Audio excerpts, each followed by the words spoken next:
What's up, Big Bear Nation? Welcome back to the homestead. So today is another one of those story times, and I promise there's a point to my story. When we first started homesteading, we were on a very small plot of land, about half an acre. And we had started out very small with quail, and then on to small things like rabbits and a garden. And I'll never forget, one time my son came running in, out of breath, full panic. And he was like, "Mom, Dad, the rabbits are fighting. I think they're going to kill each other." And of course he knew that we were raising these rabbits for food. And so he was concerned about that. Well, we asked him, like, what are they doing? Well, then he kind of made a motion that we realized was not fighting. It was probably more of the opposite. And we corrected him on that and, you know, explained it to him. But I bring that story up to tell you that there are some things that animals do that are aggressive, that are signs of aggression. And maybe we know what they are and maybe we don't. But I think that it's important to know those things. One, to keep your animals safe from each other, but also to keep you safe from your animals. So I'm over here by the pig pen, and as you can see, I have one little guy out here, and you can see I'm not really stressing about it because I know the body language of my pigs to know whether or not they are a danger to me. And right now he's just chilling, he's eating, minding his own business, staying very close to that wire. I'm waiting for him to get zapped. But anyway, right now what they're doing, there it is. I told you it would happen. But now watch. See how he is and how alert he is?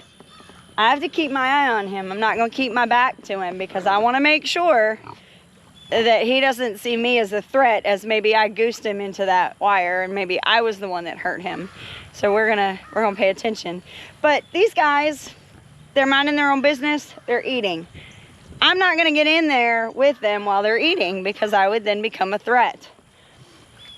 Any other time during the day, we've raised most of these guys from when they were piglets. And so they're very familiar with us. They don't feel threatened by us. We can get in and out of this pen even when there are babies around and everything is fine. However, there are going to be signs when a mom, if you get too close to her babies, she'll give you a little low guttural growl, and sometimes you won't even barely hear it. You have to pay attention. Another thing is if the boys will posture, they'll widen their stance. See, this is how, looky here. You just gonna come over here and get some attention? Come here. Watch. So this is why it's so important. Come here. Come on. I'll scratch your ears. Let me scratch your ears. Let me scratch. Oh, you're not okay with that? I'm not going to let you eat my hand. I'm not going to let you eat my hand. But will you let me pet you behind the ears? No? Come on. I promise it won't hurt. Come here. Yeah? Now, see, this one we haven't handled as much.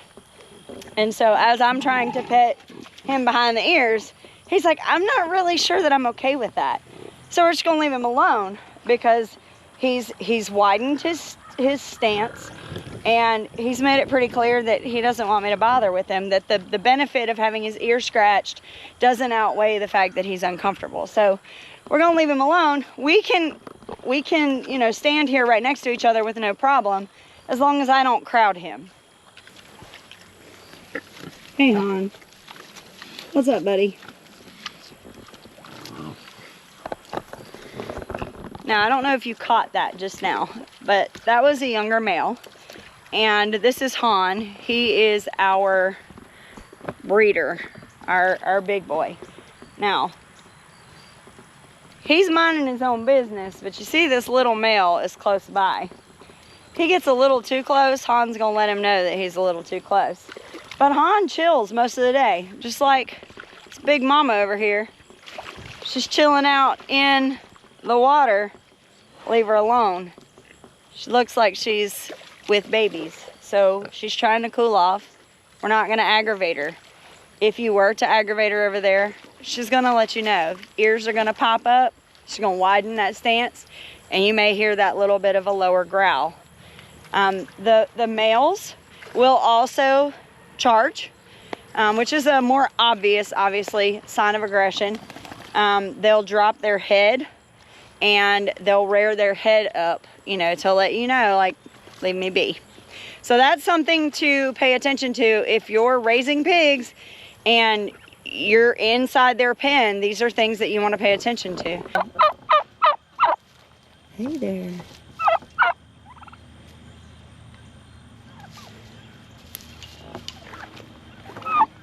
We're over here at the turkey pen. And one thing that I've found with turkeys, they're a little bit different than chickens. The only time I've seen turkeys get aggressive is when you have males and you're a female. Again, this is because this is my experience. I have had male turkeys who will strut around and show off, and if I'm not paying them enough attention, or sometimes if I even am paying them attention, they will drop their wings down and they'll sidestep sideways and act like, you know, they're trying to take you on. They'll do it with each other too, especially the males. They'll kind of dance around each other and kind of fight each other. My experience with turkeys, they're pretty calm. They don't really try to attack you or anything like that. I've never had them like try to peck at me when I'm trying to feed them or anything. Now, I don't know if you can see this, but do you see how his neck and his wattle, everything's starting to get darker red? He's showing off. I wouldn't be surprised if he starts strutting here in a minute. Male turkeys, their whole head starts off as a pale white pink color. And as they get ready to start strutting and showing off, all of that stuff will start to become red. The little warts on their neck and on their face will start to get bigger. And so when you start to see that, you know that they're starting to get to a point where they're going to show off, which then is an indicator to pay attention and make sure nobody tries to mount you. Because I can tell you that's a little humiliating, and it can be a little painful because those wings get really sharp. And when they start to flap their wings, I've been cut by turkey wings. So while they can be pretty docile like they are right now during mating season, pay attention for those smaller signs of aggression that'll lead up to bigger problems. Now, when we talk about aggression in chickens, we're normally referring to the roosters. Yes, you do have hens that will hen peck each other, and yes, you do need to pay attention to that because you could lose birds to it. A lot of times the girls will gang up on one specific bird and literally peck them to death. That's where we get it from. Now, with roosters, believe it or not, most roosters aren't just born mean. They're not mean. They're designed by God to protect their flock. They're the man of the house. And so when they're doing that, they're constantly analyzing for a threat, whether it's real or it's perceived. Now, when you're walking around and let's say you have loose shoestrings, or your pant legs are a little floppy, or you've got shorts on that, you know, blow in the wind, or you're swinging a bucket, sometimes they can perceive those things as threats and they will attack them accordingly, which you really don't want to break them of that behavior. You want them to protect any perceived threat. So if you ever have a rooster peck at you or jump at you, you want to make sure you're paying attention to if you wore something different. Like a good example is first thing this morning, I came out here to feed these chickens, and these two roosters in here were lighting me up, and I didn't know why. They weren't attacking me as much as they were pecking at me and pushing me away. And it was because my pant legs are very floppy and it was windy out here. So naturally they were going to go after me.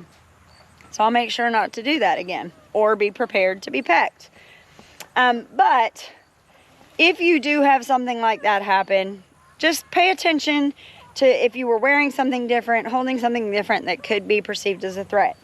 Now, another thing, before the attack, a lot of times a rooster will come at you sideways, and they'll turn their head down and look like they're looking at the ground. Their head will kind of be tilted to the side. That's where we get the term cockeyed from. They will pretend like they're not looking at you, but they really are. And they're trying to not make themselves look like a threat, but still monitor you as a threat. So if you start to see that behavior, they feel threatened. Now, another thing, another sign of aggression, and it's more of a warning, is when you see a rooster raise up his hackles, those long feathers from the back of his head down and through his, his neck area. When they start to raise those hackles up, that lets you know that they're warning you, that I've assessed you as a threat, and if I have to, I will do my best to neutralize it. So keep that in mind when you're around your chickens and your roosters. So let's talk about ducks for just a brief second. Now, I've never had ducks chase me, never be aggressive towards me, but I have watched the male ducks get very aggressive toward each other. And the reason I bring it up is because if you're anywhere near it, just like how those turkey wings hurt, the flapping of those duck wings can hurt too. Now, I haven't seen it as much on my Indian runner boys. I haven't seen them fight yet, but I think they're still a little young. However, on our Muscovy males, I have watched a million times 2 boys get into it, and their wingspans are so long, they'll get locked up with each other, and if you're anywhere nearby, that one doesn't tickle either. So pay attention to that. Now, most of the time that happens only during mating seasons. So again, if you know the time of year, you know what your animals do or don't do, you know how close you can get to them safely without getting in their way or them getting in yours. When we first started out with goats, we started out with one Billy. And not knowing any better, we now know that that was a mistake.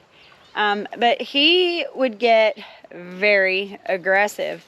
He'd rear up on his back legs, and he would go to try and headbutt anything that challenged his authority. And so you can see that when you have a herd, you'll see the boys fight each other if they're competing for a female. You'll see the mom headbutt the children if they're trying to feed and she's not wanting them to feed. You'll see that happen. But to look out for it as far as in the human world, when you're handling your goats, if you see them start to kind of lift, put all their weight on their back legs, you know that they're getting ready to headbutt you. And that's not just Billies, that's not just the males.